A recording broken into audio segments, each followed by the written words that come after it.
Amém. Bom, não preciso nem dizer que eu estou com saudade, né? Muita saudade. A igreja que nós frequentamos lá é muito boa, mas não é As Palmas. Eu acho que está dando microfonia, a impressão minha. Está dando? Os meninos são bons, eles vão dar um jeito nisso aí. Quer que eu troque? Mais perto? Está muito alto? Está dando microfonia ainda, não? Não? Tá bom? Então, como eu ia dizendo, lá não é As Palmas. Lá é bom, mas não é As Palmas. Mas Deus sempre tem um lugar para a gente. Onde a gente chega, na verdade, Deus já chegou antes, já preparou as coisas para nós, né? Para qualquer lugar que eu e você formos nesse mundo, Deus sempre vai preparar um lugar específico para você. Sempre. E lá quando a gente chegou foi um pouquinho difícil no início, até se adaptar, né? Mas logo a gente já foi se encaixando. E recentemente não, já há uns 3 meses, eu estou indo lá no Quilombo, lá tem um quilombo, quilombolas, né? Perto da igreja, lá tem um bairro chamado Bairro do Carmo. E lá tem um grupo grande, um bairro que é composto muito pelos quilombolas. E a igreja está com trabalho lá, a igreja da clínica está com trabalho lá já há um tempo razoável. E a coisa não estava indo muito bem, até uns 5 meses atrás. Aí o irmão Rogério assumiu lá, um irmão muito ativo, que aliás era membro aqui do Jardim do Marizal. E ele assumiu lá e as coisas começaram a caminhar bem. E aí quando ele descobriu que eu gostava da estudo bíblico, ele me chamou e aí eu comecei a ir para lá. E o combinado é para eu ir uma sexta-feira sim e outra não, mas nem sempre é possível, né? Mas ontem à noite eu estive lá, saí de lá 10 horas da noite. Quando a gente vai para lá é uma festa, porque é muita gente. Tem um pouco desse grupo, bem pequeno, é adventista, o resto todo não adventista. E eles são extremamente fervorosos, gostam de comer, gostam de tudo que eu gosto. E aí a gente faz o culto, depois faz aquela confraternização. E alguns deles já se batizaram, outros já estão preparados. E um outro grande número está se preparando para o batismo. Um dia, quando vocês forem nos visitar lá em Biúna, a gente vai levar vocês lá, tá bom? É muito bom lá. Muito bem. Vamos para o texto bíblico? Vamos lá para a carta de Paulo aos irmãos lá de Éfeso. Carta de Paulo aos Efésios, capítulo 2. Capítulo 2 da carta de Paulo aos irmãos de Éfeso. Este é um período do primeiro século. Na verdade, não havia se completado ainda 30 anos da morte de Jesus e Paulo já estava escrevendo aos irmãos lá de Éfeso. Os irmãos de Éfeso haviam recebido apóstolos de Jesus, homens inspirados por Deus, para pregar o evangelho. E o que consta na história é que de todas as igrejas que Paulo escreveu, esta igreja foi a que melhor recebeu a mensagem. Foi a que menos apresentou problema teológico, moral, enfim. Foi a igreja que melhor recebeu o evangelho. Mas assim mesmo tinha problemas sérios lá. Mas quando Paulo escreve a carta, necessariamente ele não vai advertir os irmãos da igreja em coisas muito difíceis, delicadas. Ele vai fazer lembrá-los de quem é Deus e o que Deus faz pela humanidade. E a mensagem principal dele, Paulo, para os irmãos de Éfeso, é lembrá-los que eles são salvos pela graça de Jesus. Que toda a humanidade foi abraçada pela graça de Cristo Jesus. Mas ele vai fazer uma lembrança importante antes. Vamos ler aqui, antes vamos lembrar aqui a saudação de Paulo para todas as cartas que ele escrevia, né? Paulo dizia, graça e paz. Graça e paz é o que dizia Paulo sempre quando escrevia para alguém. E ele nunca invertia essa frase. Ele nunca dizia paz e graça. Ele dizia sempre graça e paz. Por que ele nunca inverteu? Porque só é possível ter paz quem tem graça. Para se ter graça na vida, para se ter paz na vida, é necessário ter graça na vida. E no primeiro versículo, no primeiro capítulo aí, no versículo 2, ele diz então graça e paz para todos.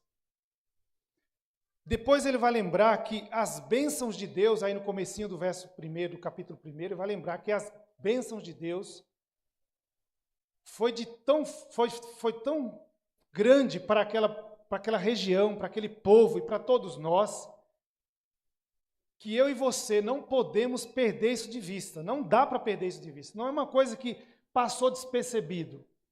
Algo que alguém deixou ali e ninguém viu. Não, é algo grande. E se a gente tem algo grande perto da gente, é difícil não enxergar, né? Se você tem algo muito grande perto de você e algo poderoso, é impossível não perceber. Paulo está dizendo assim, vai dizer aqui, olha, não é possível passar por essa vida sem perceber a graça de Deus sobre nós. Aqui no capítulo 1 ainda, versículo 18, eu vou pedir para o irmão projetar aí, versículo 18, isso. Antes da gente ir para o capítulo 2, no versículo 18 do capítulo 1, diz que, iluminados os olhos do nosso coração, para saberdes qual é a esperança do seu chamamento, ou do seu chamado, diz outras versões. Qual a riqueza da glória da sua herança para os santos. Paulo vai lembrar que, além de um lugar para mim e para você, além de tudo que Deus está preparando, ele tem uma grande herança para cada um de nós. Em Deus e em Cristo Jesus somos todos ricos. Mas não é pouco, é muito rico. É muita riqueza. Há uma herança que nos aguarda, que já está separada para nós. Não há nenhum meio, não há jeito de ninguém tomar isso de nós, porque quem nos garantiu isso e quem nos garante isso é Cristo Jesus. Amém? Agora, quando ele chega no capítulo 2, aí ele vai dizer isso aqui, olha só que coisa maravilhosa. No capítulo 2, eu vou acompanhar ali, que é melhor do que aqui, porque o meu óculos não está lá essas coisas. Ele vos deu o quê? Disse Paulo. Ele vos deu vida, radicalmente assim. Paulo já entra dizendo isso, de forma radical. Quando eu digo para alguém que Deus deu vida para essa pessoa, eu estou querendo dizer que antes de Cristo Jesus chegar na vida dela, ela estava como? Estava morta. Paulo foi radical dessa forma, irmãos. Dizendo assim, olha, antes de qualquer coisa, antes de Cristo chegar aqui na vida da gente, nós estávamos mortos. Foi Cristo Jesus que trouxe vida para nós. Se eu e você não admitirmos isso, nós perderemos de vista o valor que Cristo Jesus tem para cada um de nós. Jesus não chegou para fazer uma transformação mínima, uma mudançazinha. Não foi isso. Cristo Jesus chegou para nos dar vida, porque sem Cristo não há vida, diz Paulo. Você pode procurar a vida em qualquer outro lugar, mas você nunca achará a vida em qualquer outro lugar. Só é possível achar vida em Cristo Jesus. Ele vos deu vida, estando vós mortos em vossos delitos e pecados. Paulo disse, a condição era essa, e dessa condição, eu e você não sairíamos se Cristo Jesus não tivesse chegado na nossa vida. Não haveria solução para nós. Só houve jeito, só há solução, só há remissão de pecados, só há redenção para a nossa vida se Cristo Jesus de fato faz parte dela. É isso que Paulo está dizendo. Ele poderia dizer qualquer outra coisa, irmão, mas ele decidiu dizer isso. Não tinha vida antes de Cristo Jesus chegar. Não tinha vida. E eu achei bom que ele falasse assim. Se alguém fosse fazer uma enquete lá em Éfeso, naqueles dias, antes da carta de Paulo chegar, fosse feita uma enquete lá com a população de Éfeso e perguntasse assim, como é que está a vida aqui da população da cidade? Você sabe que Éfeso era uma cidade portuária, uma cidade que fervia de gente, né? Cidade rica, rica financeiramente, tinha muita religiosidade na cidade, né? Tinha templos para deusas, para deuses. Era uma cidade que tinha uma vida efervescente, politicamente, religiosamente. Então, se fosse feita uma enquete naqueles dias, certamente as pessoas diriam aqui, olha, nós estamos indo bem, obrigado, graças a Deus está indo tudo bem. A gente aqui está todo mundo com saúde, vivo. Aí Paulo chega e diz, não tem vida, gente, aqui não tem vida. sem Cristo não tem vida. Ele diz, porque nós estávamos mortos nos nossos delitos e pecados. Aí no versículo 2, ele vai dizer o seguinte, nos quais andávamos quando? Outrora nós andávamos nesses pecados e delitos, nós andávamos neles. Porque ele vai falar daqui a pouco de um tal de curso desse mundo. E era nesse curso que a gente andava num caminho. Nós escolhemos um caminho para andar. E nós andávamos nele, segundo o curso desse mundo, diz ele aí. E sempre, irmãos, sem exceção, vai ter curso na nossa vida para a gente caminhar, com Deus ou sem Deus. Caminhos estão aí, sempre sendo propostos para nós. Todos os dias, eu e você levantamos e diante de nós se apresentarão caminhos para a gente tomar. Caminhos que nos levarão à vida e caminhos que nos levarão à morte. E a depender da minha decisão, eu estarei caminhando em direção a Cristo Jesus ou estarei caminhando em direção oposta a Cristo Jesus. E tudo isso vai depender tão somente da minha decisão. Alguém disse, outro dia eu estava vendo uma reportagem, alguém disse assim, a minha fé depende da minha coragem. Porque se eu decidir ir na direção de Deus, eu irei. E nada me impedirá. Porque aquele que poderia me impedir de qualquer coisa que é Deus, ele sabendo que eu quero ir em direção a Jesus, ele me empurrará para o colo de Jesus. E não me impedirá ir nessa direção. Então está dizendo aí que o curso deste mundo, quem nos conduz para ele é o príncipe da potestade do ar, dos espíritos que agora atuam nos filhos de quem? Da desobediência. Tem alguém que está querendo conduzir você, que está querendo conduzir a humanidade para um curso, para um caminho, e esse caminho é chamado caminho da desobediência. Da desobediência.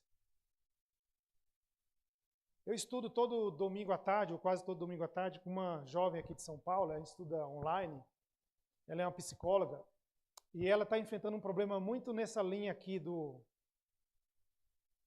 desse texto de Efésios capítulo 2, verso 2. Ela é uma adventista, que morou fora do país, voltou para cá recentemente, e ela namorou um rapaz lá no país que ela estava, e esse rapaz não é adventista, ele é espírita, e os pais desse rapaz não gostam que ele vá para a igreja com a jovem adventista. Claro que não gosta, porque os espíritos são outros. Os espíritos não se comunicam aí. Quando Jesus disse, irmãos, para os apóstolos, vocês não sabem de que espírito eu sou, disse Jesus para Pedro, disse outra vez para João. Ele estava se referindo a isso aí, ó. Tem espírito ministradores, aí está dizendo que na potestade do ar. Tem espíritos malignos que foram expulsos dos céus. Eles estão aí, procurando espaço para se alojar. E quando ela fez uma série de perguntas para mim sobre esse tema aí. Mas antes de falar sobre isso, ela perguntou um monte de outras coisas sobre o Antigo Testamento. E ela, acho que com receio, apesar de me conhecer desde pequenininha, porque eu pregava na igreja que ela frequenta desde quando ela era muito menina, mas ela tinha receio, começou com muito receio de falar para mim que estava namorando com espírita. Ela foi primeiro pesquisando, fazendo uma pesquisa comigo, o que é que eu achava dos espíritos que se manifestavam lá no Antigo Testamento. Ela queria preparar o terreno para depois falar para mim, não precisava, né? Podia já vir, dar paulada de uma vez, que eu já recebi de uma vez já. Mas aí a gente foi conversando nessa linha, e eu fui explicando para ela que se eu não estou no Espírito de Cristo, logo eu estou no espírito do príncipe da potestade do ar, que é literalmente Satanás. Versículo 3, irmãos. Versículo 3. Entre os quais também todos nós andávamos. Ele faz questão, irmãos, de lembrar que no passado nós andamos de forma a desobedecer a Deus. Nós tínhamos um curso no passado, mas isso tudo é o quê? Diz Paulo. É passado. O que é no passado ficou aonde? Ficou no passado. Não precisa você ficar relembrando, revivendo o seu passado. Não há necessidade disso. Senão Cristo Jesus não tinha curtido no coração de Paulo para escrever, olha, vocês agora são novas criaturas. O que ficou para trás? Para trás ficou. Agora é uma nova vida. O desejo de Deus é que nós vivamos em novidade de quê? Novidade de vida. E ele diz então, segundo as inclinações, olha, nós andávamos segundo as inclinações da nossa carne, fazendo a vontade de quem? Da carne e do que mais, irmãos? Da carne e dos pensamentos. Da carne e dos pensamentos. Você quer ver uma bomba na vida do ser humano? É quando o ser humano alimenta o que é carnal com os pensamentos que vêm atropelando ele. Porque a nossa mente não para, a nossa mente não cessa. Nós não paramos de pensar o dia inteiro, né? Uma locomotiva pensante. E nós pensamos coisas boas e pensamos coisas ruins. A natureza humana diz que nós pensamos muito mais coisas ruins do que coisas boas, a respeito dos outros e de nós. Então Paulo diz, cuide disso, cuide da sua mente, daquilo que você pensa e dos impulsos da sua carne. Porque nós estamos assim, vivendo aqui, trabalhando, fazendo, e numa distração, em um momento de distração, acontece alguma coisa e nós somos rápidos, ágeis em julgar aquilo. Todos nós somos assim. Uns mais, outros menos, mas nós somos extremamente habilidosos em definir situações, coisas, em dar o veredito rápido. Por quê? Porque nós somos seres pensantes, pensamos, agimos, e na maioria das vezes agimos de forma impulsiva. E Paulo diz, olha, vamos frear isso com cuidado, vamos com calma. Sejam cuidadosos, cautelosos com isso. Porque nós andávamos assim no passado, não agora mais. Agora nós enxergamos a situação, vemos o fato, o relato, e nós esperamos, paramos, pensamos e recorremos a Deus. E Ele vai nos ajudar a respeito disso. Aí continua dizendo assim, ó. Por natureza eram filhos de quê? Nós éramos filhos, por natureza, filhos da ira. Tudo em nós era provocação. Qualquer coisa nos fazia reagir. Éramos seres reativos, né? Quase atômicos. Qualquer coisa era motivo para a gente estourar. Mas Cristo Jesus chega e diz, agora é diferente. Mudou tudo isso. Porque éramos filhos da ira, como também os demais. Paulo disse assim, olha, vocês saíram desse lugar, onde é o lugar comum, onde tudo acontece sempre do mesmo jeito. Todo mundo se irrita, todo mundo se maltrata, todo mundo se judia, todo mundo faz tudo o que faz, mas vocês foram removidos desse lugar. A geografia espiritual de vocês não é mais essa, agora vocês estão nos lugares celestiais. Ele vai dizer daqui a pouco, vai dizer agora não são mais seres terrenos, são seres celestiais. Olha o versículo 4, vamos para ele. Mas Deus sendo rico em quê, irmãos? Mas Deus sendo rico em misericórdia. Deus sendo rico em misericórdia. Deus sendo rico em misericórdia. Nós temos perdido tanto de vista esse Deus misericordioso. Nós temos perdido de vista esse Deus misericordioso para a nossa vida e perdido desse Deus misericordioso para a vida dos outros. Como se Deus fosse um Deus que agisse assim de qualquer jeito. Irmão, se Deus não fosse tão misericordioso quanto Ele é, nós não estaríamos aqui. Ele é rico em misericórdia. Você acha que você estaria aonde se Deus não fosse rico em misericórdia? Você acha que eu estaria aonde se Deus não fosse tão rico em misericórdia? E por que nós somos tão impacientes uns com os outros, né? Porque nós queremos resolver tudo, toda hora, a todo tempo e do nosso jeito, sem ter paciência, sem ter misericórdia, né? Outro dia eu vi uma menina brasileira que morou muitos anos em Israel e ela estava falando sobre essa palavra misericórdia. E ela me surpreendeu, porque eu sempre criei e sempre conheci a palavra misericórdia como algo que vem do corde, do coração, né? É Deus tendo compaixão da nossa miséria aqui no nosso coração. E ela disse, é isso também, mas é muito mais que isso. Ela faz um paralelo, ela pega a raiz na palavra hebraica, dizendo que a misericórdia é o ato da concepção que Deus gera dentro da mulher quando ela está gerando um filho.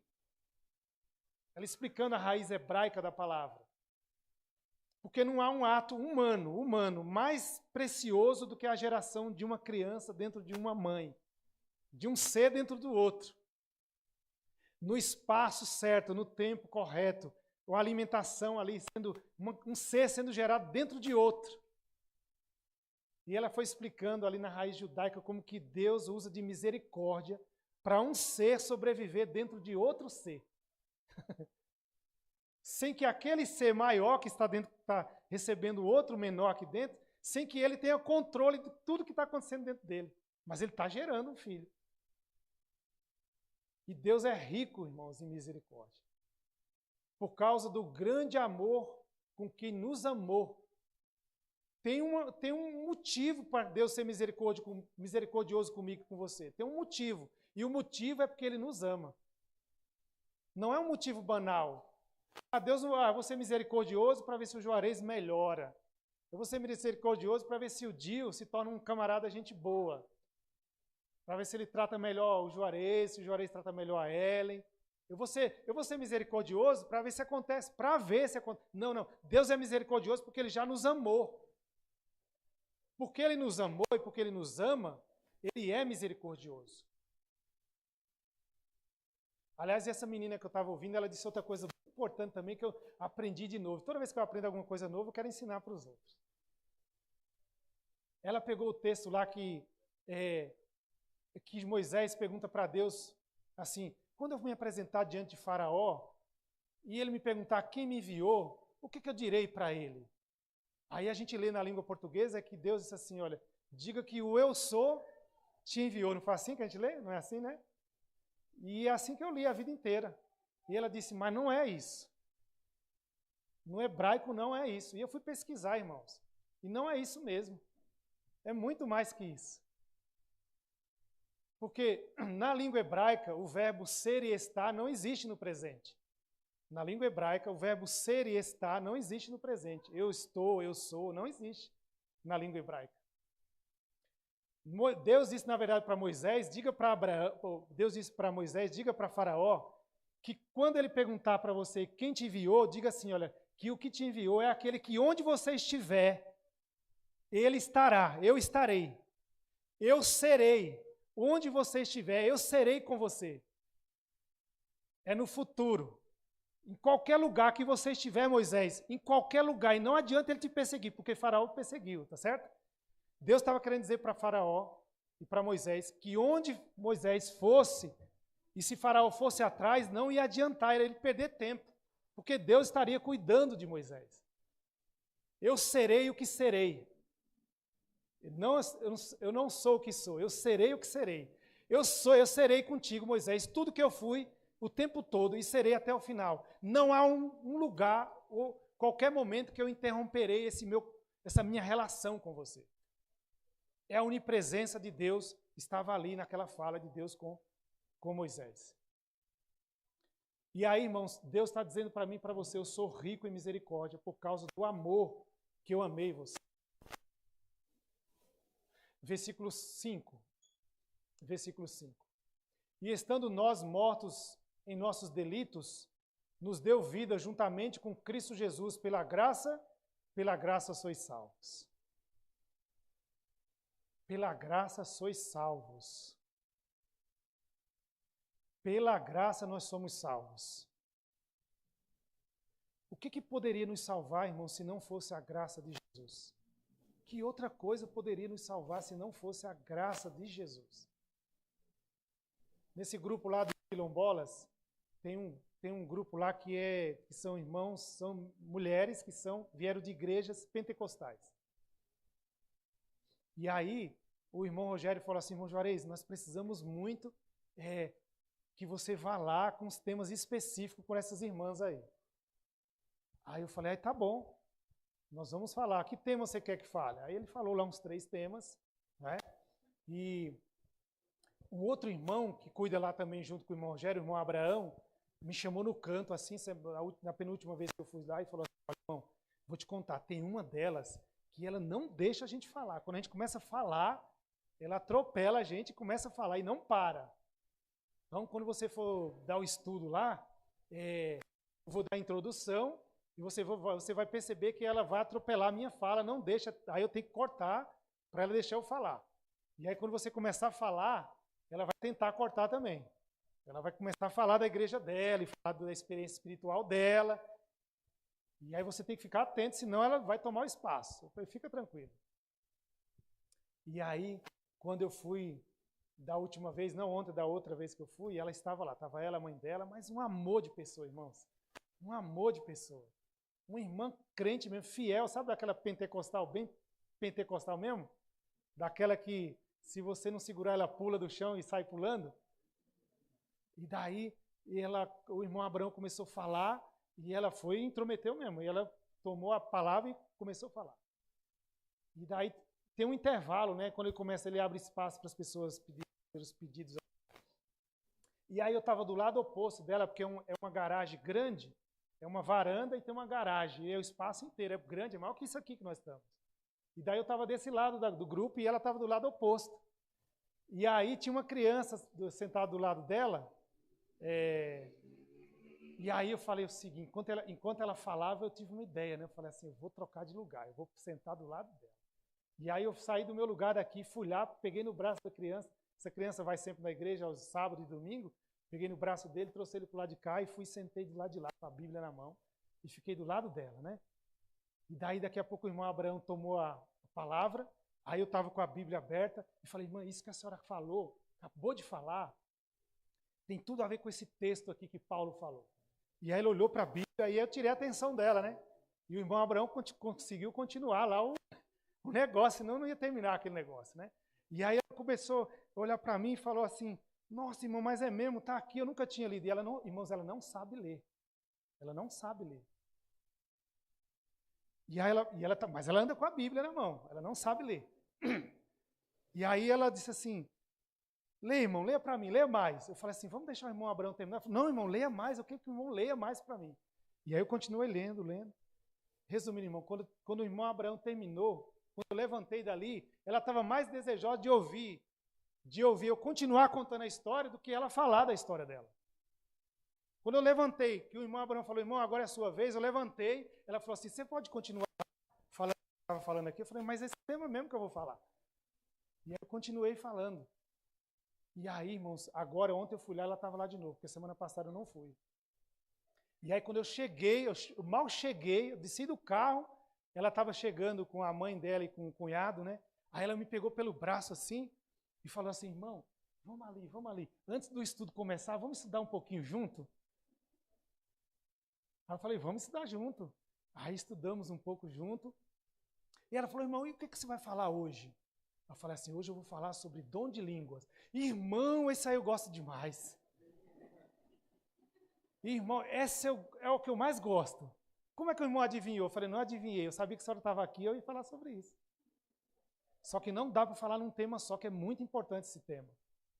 Então eu vou abordar hoje o dom de línguas de Gênesis até o livro de Atos. E na outra sexta-feira, não nessa que vem agora, que eu falei que sexta-feira vem uma nutricionista falar para vocês, na outra sexta-feira, aí eu falo de Atos até o livro do Apocalipse, a gente vai falar sobre dom de línguas. Ela falou, então não vou perder. E eu posso trazer mais algumas amigas? Ela falou, pode trazer quem você quiser. Irmãos, Deus está cheio de graça para com toda a humanidade. E eu preciso ficar atento com isso, porque não é só para mim, é para todo mundo. É para quem não é, para quem é pentecostal, para quem é adventista, para quem é batista. Está todo mundo precisando da graça. Olha o versículo 6. O versículo 6 diz assim, e juntamente com ele, Cristo Jesus, nos ressuscitou e nos fez assentar nos lugares, o que agora? Nos lugares celestiais. E em quem, irmãos? Em quem? Em Cristo Jesus. Em Cristo Jesus. Cristo Jesus vai fazendo isso, irmãos, vai preparando tudo. A gente não precisa se preocupar com o que vai sendo feito pelo Senhor, porque Ele vai fazer. Só precisa eu ter compaixão, Só precisa eu chegar com simplicidade, com humildade. Olha, não há lugar melhor para a gente estar do que os lugares mais simples deste mundo. Enquanto eu e você estamos aqui, tem gente viajando o mundo afora. Tem gente que poderia estar aqui com a gente. Tem gente que poderia estar na igreja aqui do lado. Tem gente que poderia estar na casa dele agora. Tem gente viajando o mundo inteiro. Mas não há um lugar melhor no mundo para estar do que o lugar mais simples do mundo. Quando eu chego lá naquele lugar, no Quilombo, é tudo muito simples. A casa do homem lá é de chão batido, as paredes tudo sem rebocar, o telhado, se chover, vaza um pouco. E a casa é muito simples, eles oferecem pipoca, fazem pipoca para a gente comer depois, né? Não tem muito luxo. Algumas coisas mais assim, caprichadinhas, quem leva são os irmãos da igreja. Mas eles são simples, de tudo. 90% deles lá estão com chinelinha havaiana, né? Roupinha simples, dia de frio eles pegam as blusas que a gente leva. Né? A igreja está doando bastante coisa para eles. Mas, irmãos, não tem lugar mais gostoso de estar em Ibiúna do que aquele lugar. É muito bom estar ali.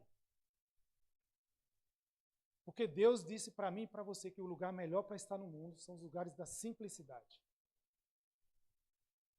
Versículo 7. Versículo 7 diz assim: para mostrar nos séculos vindouros. Tudo, irmãos, que eu e você estamos vivendo agora vai ser mostrado nos séculos vindouros. Tudo que eu e você estamos vivendo, em dado momento da história, vai ser mostrado, apresentado para a humanidade como um todo. Viva você com Deus, viva você sem Deus, todos nós seremos espetáculos, diz Paulo, seremos espetáculos para o mundo. Nos séculos vindouros, tudo será mostrado. Para vergonha nossa? Não. Para que saibamos que Cristo Jesus reinou, reina e reinará para todo sempre. Diz ainda, a suprema riqueza da sua graça, em bondade para conosco, em Cristo Jesus de novo. Não dá para fugir de Cristo Jesus, vai ser sempre nele. Vai ser sempre em Cristo Jesus. Versículo 8, nós já vamos concluindo. Porque pela graça sois salvos, mediante a fé. Isso não vem de quem? Isso não vem de vós, é dom de Deus. Isso não vem de vós, é dom de Deus. Recentemente, um espírita conversando com um pastor adventista, ele disse que a crença espírita era muito parecida com a crença adventista, disse o espírita, lá no programa que eles estavam, lá no canal do YouTube que eles estavam. E o pastor adventista rapidamente interpelou o irmão, falou assim, não, nós não cremos, porque o tema era salvação. Por intermédio de quem que nós somos salvos? Por intermédio de quem que os adventistas são salvos? E o pastor disse, nós somos salvos pela graça, por meio da fé. E isso não vem de nós, disse o pastor, ele citou esse texto. É dom de Deus. E o Espírito disse, nós também cremos da mesma forma. Nós cremos do mesmo jeito que a igreja adventista crê. E o pastor adventista disse, não, vocês não creem do mesmo jeito que nós cremos. Como não? Ele disse assim, não, vocês não creem, vocês creem na salvação pelo mérito e pela reencarnação. Não, mas no fundo, disse o Espírito, no fundo, nós cremos na graça. Ele falou, não, vocês creem na graça do Allan Kardec, não na graça de Jesus. Não confunda, disse ele. Não confunda a graça, Jesus não é discípulo de Allan Kardec, disse o pastor. Eu achei muito corajoso da parte dele. Jesus Cristo salva pela graça, por meio da fé. Isso não vem de nós, é dom de Deus. Eu não preciso reencarnação, sucessivas reencarnações para ser salvo, para me aperfeiçoar. É de uma vez e de uma vez por todas. Cristo Jesus faz parte da minha vida. Como disse Paulo, eu estava morto em pecado e ele veio e me habilitou, me salvou, me trouxe vida. É desse jeito, não é diferente. Então aí está dizendo, porque é pela graça que sois salvos, isso não vem de vós. Por meio da fé, isso não vem de vós, é dom de Deus. Versículo 9, para a gente finalizando. Não de obra para que ninguém se glorie. Não de obra para que ninguém se glorie. Não de obra para que ninguém se glorie. Agora, se existe um período da era cristã que os seres humanos cristãos, as pessoas cristãs das igrejas, vão procurar glória para si. Se existe uma época, a época é essa. Nós somos muito tentados, irmãos, vamos ser até o final, em procurar a glória para nós. Quando eu frequentava aqui, eu falava muito sobre esse tema, né? Sobre a humanidade procurando a glória para si. Esse é o maior risco que nós corremos hoje.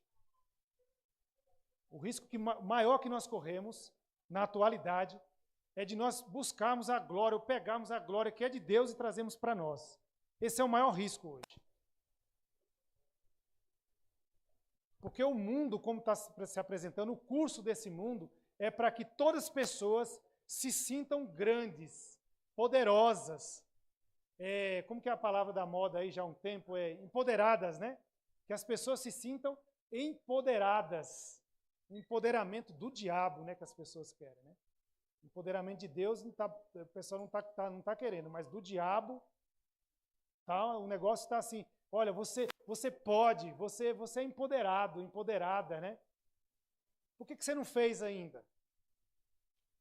E aí as pessoas estão indo nessa onda aí. Estão indo nessa onda, e no final todo mundo querendo glória para si, glória para si. E Jesus Cristo está dizendo assim, olha, não é desse jeito, não é por obras para que ninguém se glorie. Versículo 10, e nós vamos ler o 10 e o 11 e já finalizamos. Pois somos feitura de quem? Somos feituras de Deus, somos feitura dele, de Jesus. Nós somos feituras, isso aqui, carne, osso, andar, respirar, sorrir, cantar, louvar, isso é tudo produto de Deus na nossa vida. Nós somos feitura dele, criado em Cristo Jesus para as boas obras. Nós somos criados em Cristo Jesus para o quê, irmãos? Para as boas obras. E aqui eu já vou caminhando para o finalzinho. Aonde você for, lembra que eu disse no começo? Aonde você for, vai ter um espaço para você. Aonde você aparecer, em qualquer lugar que você chegar,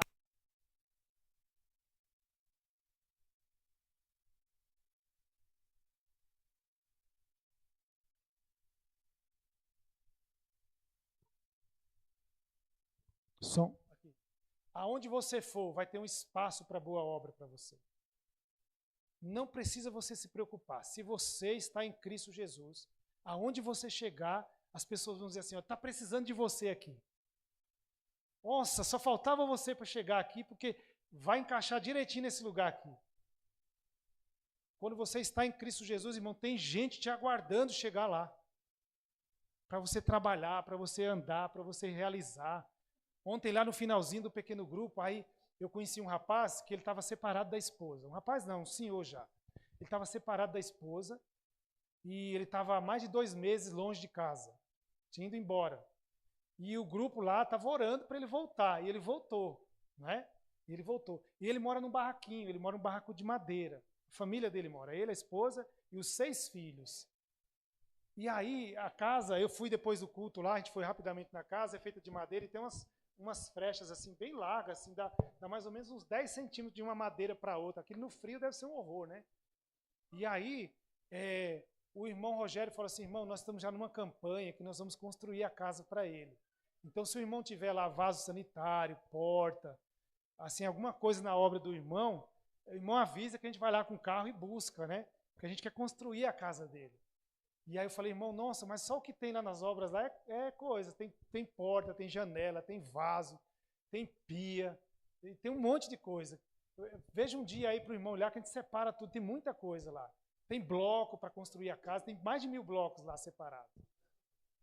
Aí eu falei, irmão, então nós vamos contratar um carro, nós vamos levar lá.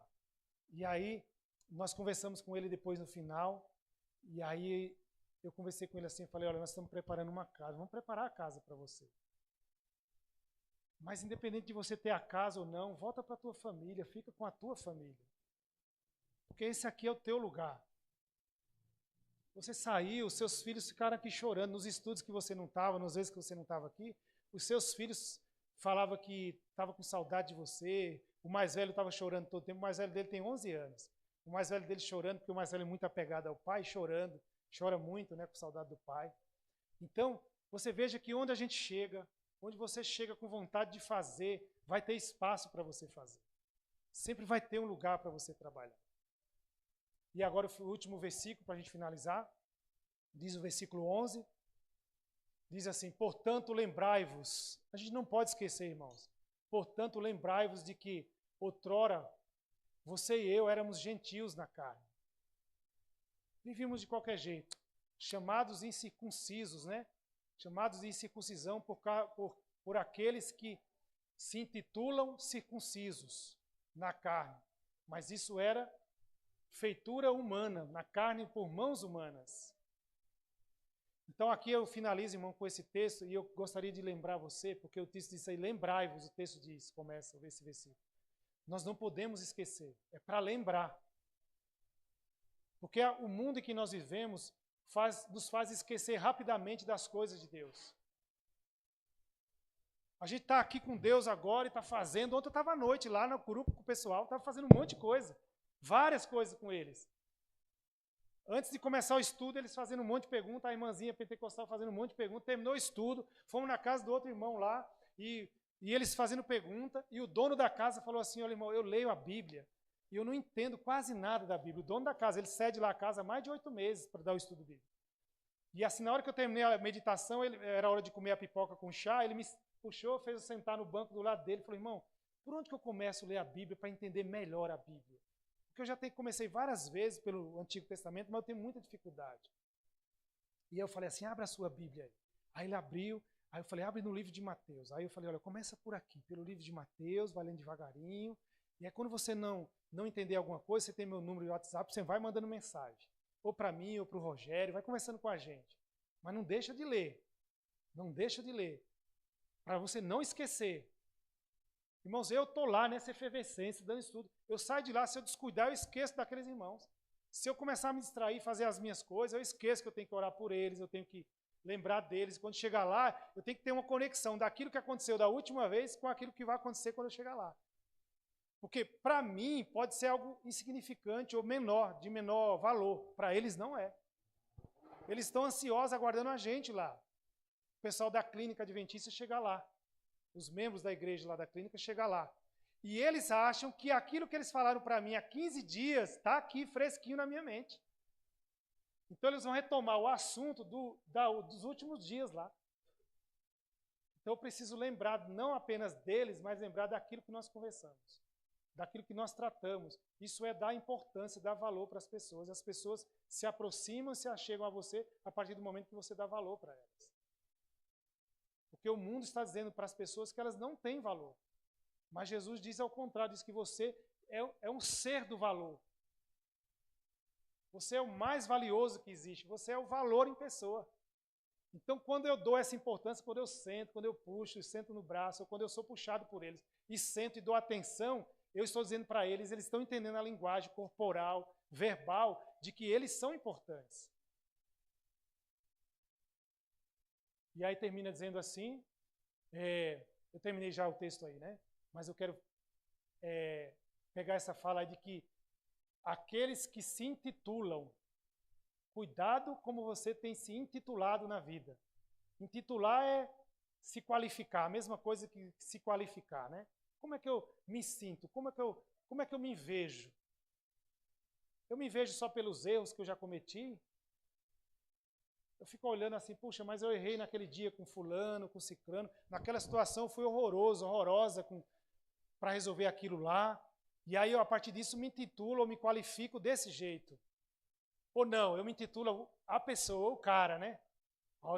Vocês não me conhecem, se me conhecessem, vocês seriam apaixonados por mim, porque eu sou a pessoa. Né? Tem gente que vai de um extremo para o outro, né? Ou se joga no chão, se sente o tapete para as pessoas saírem pisando nelas, ou se acha o camarada, né? O rei do negócio. Cuidado com como você está se intitulando, como você está se classificando.